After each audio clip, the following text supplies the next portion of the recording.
지난 시간에 이어서 자본주의에 대해서 이야기를 한번 해보려고 합니다. 안녕하세요.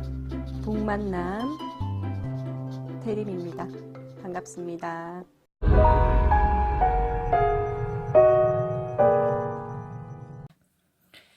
자본주의 사회 속에서 소비라는 것은 어쩔 수 없어요. 자본주의 사회에서 소비라는 것은 어쩔 수 없고, 소비를 하게 정말 많은 것들이 우리를 소비하게 만듭니다. 네. 요즘 자본주의 사회에서 우리 모두가 자본주의자다라고 막 이야기하는 그런 부분들도 보면, 자본주의 시대 속에 살아가고 있는, 시장 경제 속에 살아가고 있는 우리가 자본을 무시하고 살아갈 수는 없죠. 돈을 무시하고 살아갈 수는 없습니다. 소비를 하지 않고 살아갈 수도 없는 거죠. 그죠?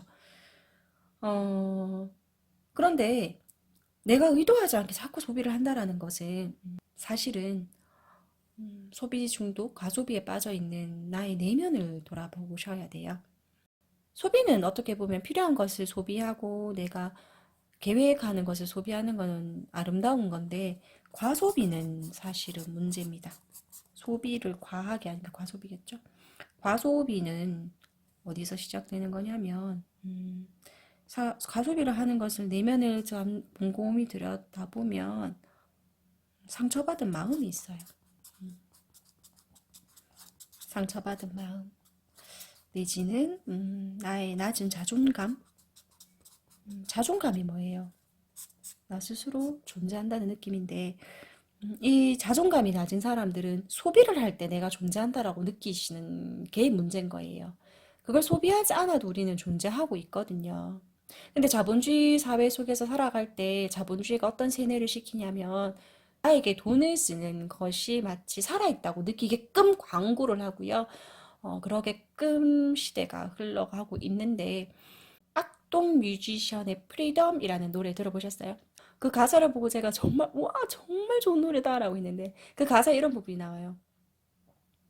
노래를 부르는 거 자유? 춤추는 거 자유? 뭐 이렇게. 뭐 자유에 대해서 막 랩으로 막 가사가 막 나오는데, 그걸 듣고 제가, 와, 정말 이 가사 너무 잘 썼어. 라고 생각이 들던데, 집을 가지지 않겠다. 온 세상이 다 내 것처럼 살겠다. 뭐 이런 가사도 나오더라고요. 네. 어, 우리는 돈을 쓰지 않고 행복해질 수 있는 법을 잘 모르는 것 같아요. 햇볕이 좋은 날 산책을 걷는 건 돈이 들지 않습니다. 신나는 노래를 틀어놓고 춤을 추는 건 돈이 들지 않습니다. 신나게 노래를 부르는 것도 돈이 들지 않습니다. 근데 우리는 노래를 부르려면 꼭 노래방을 가야 한다고 생각하고, 춤을 추려면 꼭 클럽이나 어딘가를 가야지만 춤을 출 수 있다라고 생각하는 게 잘못된 거예요. 자유로울 수 있어야 되거든요. 그래서 내가 자꾸 소비를 하고 있다라는 것, 그리고 과소비를 하고 있다라고 생각이 드는 건, 내 안에 상처받은 마음을 내 스스로가 돌봐주셔야 해요. 내가 소비를 할 때만 내가 존재한다라고 느끼는 그 잘못된 고정관념을 끊어주시고, 내 스스로가 내 스스로의 존재감을 사랑해 주시면 됩니다. 그리고 물건을 자꾸 보게 되면요, 원래 그렇잖아요. 저도 마트를 갈 때 쓸데없이 마트를 잘 가지 않으려고 하는 이유가, 눈에 보이면 그것이 막 필요하다라고 생각이 들거든요. 사고 싶다라고 생각하면 우리 뇌는 그게 필요한 이유에 대해서 계속 찾아요. 네. 그래서 우리는 필요한 것을 구입해야 됩니다. 필요한 것을. 네. 근데 우리는 어떻게 하냐면, 필요한 것보다 원하는 것을 자꾸 가지고 싶어 하잖아요. 그죠? 근데 원하는 것은 계획하고 모아서 사시는 거고요. 필요한 거는 꼭 사야 되는 거. 그러니까 필요한 것만 소비할 수 있을 때. 에피크로스 학파라고 하십니까? 에피크로스 학파라고 쾌락주의를 주장했었던, 에피크로스를 따라다녔던 사람들의 쾌락주의자인데요. 여기서 말하는 쾌락은 타락에 빠지는 그런 쾌락이 아닙니다. 정신적인 쾌락인데요. 이들이, 에피쿠로스가 어떤 것을 했냐면, 자연적인 것, 그리고 필수적인 것을 따지면서 소비했어요.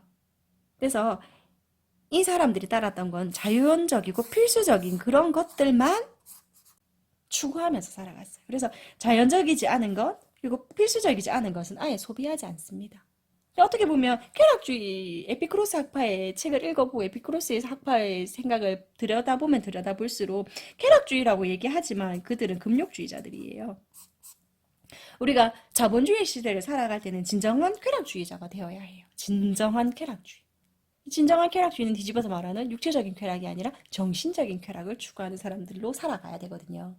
다시 돌아온다면 우리가 과소비를 하고 있는 건 내 마음속에 상처받은 마음이 있다는 거고, 그것을 나의 자존감, 나의 존재를 소비하면서 드러내려고 하는 그런 것에서 끊어내야 합니다.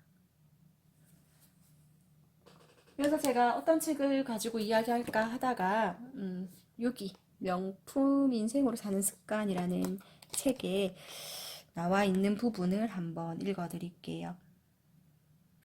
삶에 있어서 소중한 것이 무엇인가를 잘 생각해 보면 당장의 고난이나 역경은 별게 아니다. 사람은 불행하기 때문에 죽는 게 아니라 절망하기 때문에 죽는다. 가난한 마음으로 세상을 바라보라. 사랑하는 것을 가질 수 없을 때는 가진 것을 사랑하라. 루시라 부티네의 말이라고 하네요. 사랑하는 것을 가질 수 없을 때는 가진 것을 사랑하라. 가진 것을 사랑해야 되는 거예요. 여기서 가진 것을 사랑한다면, 가진 것을 사랑한다? 나 아무것도 가진 것이 없는데 왜 아무것도 가진 게 없어요? 내가 있는데. 나는 나를 가졌잖아요. 온전한 나를 사랑하면 되는 거예요. 온전한 나를 사랑하는. 그리고 또 어떤 책을 가지고 말씀을 드릴까 고민하다가 조던 피터슨의 인생 12가지 법칙에 대해 그 중에서 네 번째 법칙을 한번 이야기해 보려고요. 당신을 다른 사람과 비교하지 말고 오직 어제의 당신하고만 비교하라. 우리가 사회를 살아가면서 다른 사람보다 더 잘나고 싶고 더 돋보이고 싶고 이런 부분이 우리를 자꾸 힘들게 하거든요. 그리고 다른 사람이 어떤 신상을 가졌어. 어떤 아파트를 가져. 어떤 아파트로 이사가. 어떤 자동차를 몰아. 그 사람의 아이는 좋은 학교에 갔어. 이런 것들을 막 비교하는 순간 우리를 너무 힘들게 만들게 돼요. 그래서 우리가 할 수 있는 건 뭐냐면요. 나를 사랑하는, 내가 가진 것을 사랑하는 거예요. 내가 가진 것을 사랑하는 것. 나를 사랑하는 거고요. 나의 아이를 사랑하는 거고요. 나의 아이를 있는 그대로 사랑하는 거고요. 나의 남편을 있는 그대로 사랑하는 게 필요해요. 다른 사람하고 비교하지 마세요. 비교하는 것은 지옥입니다. 비교의 삶은 지옥이고요. 지옥을 살고 싶으시면 비교하시면 돼요. 타인과. 천국을 살고 싶으시면 나를 보시면 돼요. 어제의 나와 오늘의 나만 비교하시면 됩니다. 더 나은 미래를 위해서 해야 할 일에 대해서 고민을 하고 현재에 집중하라. 현재. 정신을 똑바로 차리고 현재 내 주변에 둘러싼 물리적 환경과 심리적인 환경에 집중하라. 당신을 짜증나게 하는 게 뭔지, 신경 쓰이게 하는 게 뭔지, 걱정거리가 뭔지 정확히 파악하라. 그리고 당신이 바로 잡을 수 있는 것과 바로 잡아야 할 것에 주목해라. 가장 높은 목표를 세워라. 그리고 오늘에 집중해라. 이제 당신은 높은 곳을 향해 나아간다. 마음속엔 희망이 가득 차다. 삶은 여전히 험하고 높은 산길이지만 이제는 그 길을 걷는 법을 배웠다라고. 성경에 나오는 이야기를 해요. 구하라. 그래야 너희가 받을 것이다. 문을 두드려라. 그래야 너희에게 문이 열릴 것이라. 내 삶이 조금이라도 나아지려면 무엇을 할 수 있고 무엇을 해야 할까? 소비를 하신다고 해서, 그러니까 과소비를 하신다고 해서 나의 삶이 나아지는 건 전혀 없습니다. A, B, C, D 통장을 이야기하면서 써야 하는 돈만큼만 써야 하는 그 부분에서 내가 그 부분에서 스트레스를 받고 이렇게 한다는 건 내가 소비를 하지 못했기 때문인 거거든요. 근데 소비를 할 때만 나의 존재감을 드러낸다면 그것은 내면을 한번 돌아보셔야 하는 거고요. 내 삶이 조금이라도 나아지려면 무엇을 할 수 있고 무엇을 해야 할까? 이제 더 나은 삶이 무엇인지 정해놓고 자신에게 강요하지 말라라고 이야기합니다. 그리고 여기선 이렇게 말해요. 오늘에 집중해라. 카르페 디엠이죠. 카르페 디엠. 그래야 현재를 온전히 살 수 있고 바로 눈앞에 놓여있는 그 일을 완전하게 그리고 올바르게 힘을 쏟을 수 있다. 당신을 다른 사람과 비교하지 말고 오직 어제의 당신하고만 비교하라.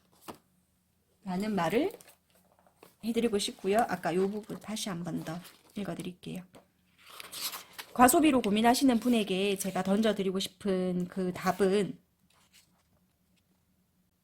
가진 것을 사랑하라입니다. 가진 것을 사랑하라. 북만남 구독해주시는 여러분들 감사드리고요. 구독과 좋아요는 제가 이 채널을 유지하는 데 큰 힘이 됩니다. 감사합니다.